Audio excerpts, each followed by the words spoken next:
Öyle bir sen yayında yatırsan bir de ben. Ay, hiç ne yoktu elimde. Sen de dirəmsən məni. Az.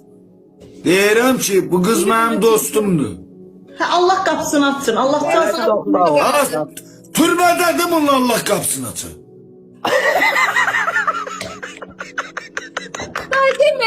Ben böyle deyirəm, belə deyir. Az. Ben belə danışıram. Bir de diyam.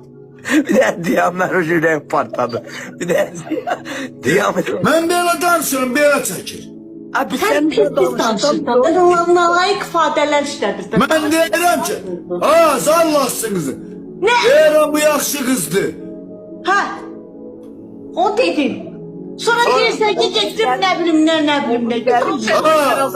Deyirəm ki, bir gün yarın Bakıda oldum. Ha de. Bu kız da bana destek oldu. Allah Her şey yanımda oldu. Ha. Sen ne danıştın benim Mehmet? Sen dedin de pis pis de danış şimdi yine danış. Ne pis danıştın? Danış. İmkan verdiniz danışam Allah koymasın. Deyirəm. Ha. Allah ne. Ruby çok sağ ol Ruby. Ben gittim otelde de kaldım. Deme de onu deme. Zamansaldan götürdüm. Ha, bir imkan ver. Allah'sınız. Onun da pulunu demezdim bunlar. Deme diyesen de damerine. Harda qalıbsan ay məhəbbət onu denən. Ağ otelde. Ağ otel. Kim qoyub səni otelə? Ha, o dostlarım idi. Ağ otel haradır?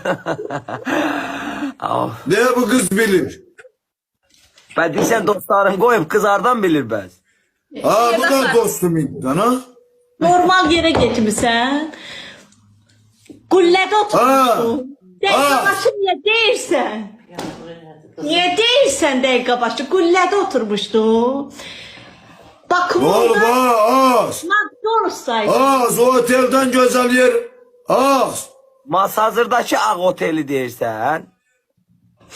Ha, ben şehir tanımıram Ne ama. abur olmuşuk. Masazır olsa da şəhər deyil. Masazırdakı ağ oteli deyirsən? Bilmirəm ha otel. Aylan onadı. Ayzik oradı. Oğlum az.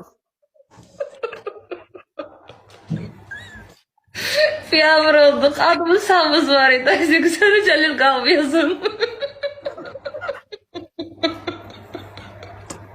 Niye öyle? Geldin az.